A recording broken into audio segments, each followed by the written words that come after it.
सूर्य पर लगा ग्रहण। प्रिय दर्शकों, नवग्रहों में राजा सूर्यदेव जो अत्यंत प्रभावी ग्रह हैं, सामर्थ्यवान है, बलवान है, इनका एक विशेष आभामंडल है।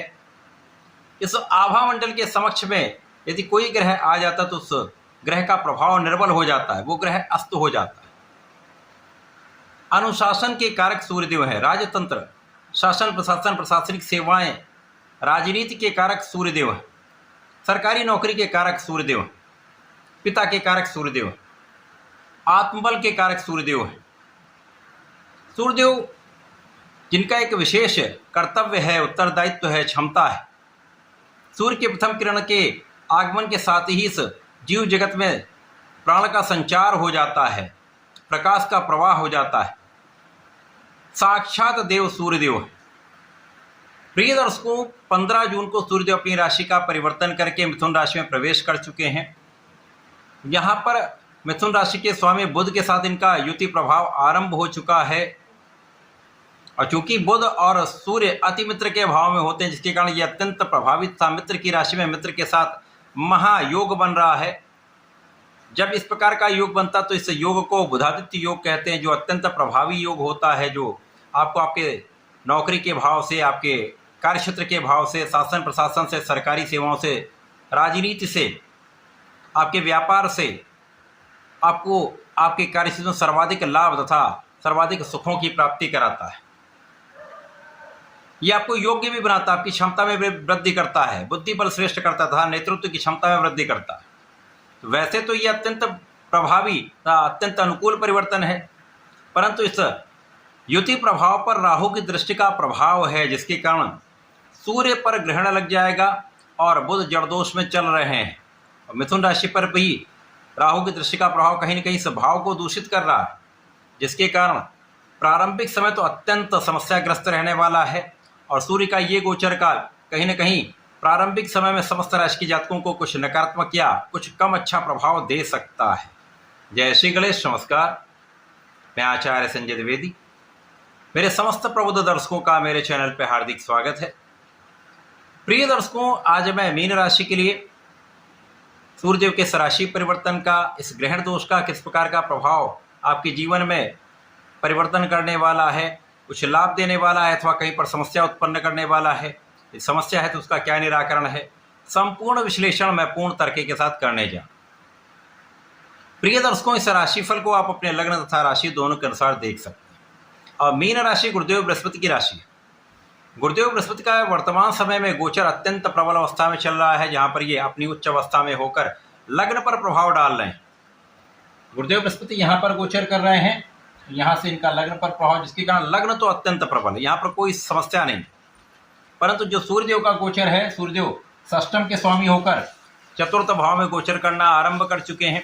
तो ये भाव राहु की दृष्टि के प्रभाव में है, सूर्य प्रभाव में तथा बुध प्रभाव। अब बुध 2 केंद्र के स्वामी था, सूर्य यहाँ पर षष्टम के स्वामी है। तो जब तक सूर्यदेव 7 डिग्री पर नहीं पहुँच जाते हैं, और जब 7 डिग्री के ऊपर ये पहुंच जाएंगे तो इनका बल बढ़ जाएगा, इनका सामर्थ्य बढ़ जाएगा और ग्रहण का प्रभाव कम होने लगेगा। तो लगभग 22 जून तक ये समस्या रहेगी।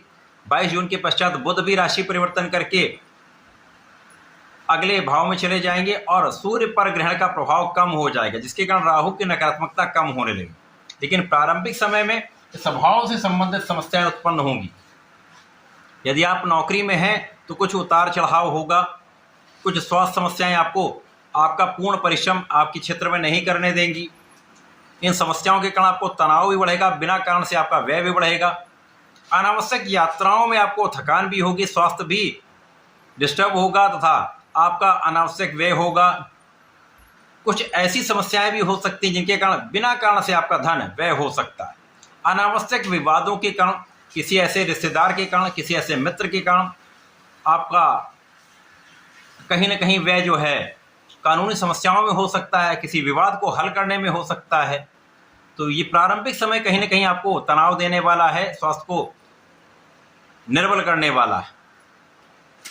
इसी प्रकार से चतुर्थ भाव पर सूर्य का जो गोचर चल रहा है, वहाँ पर राहु की दृष्टि का प्रभाव इस भाव में निर्बलता देगा।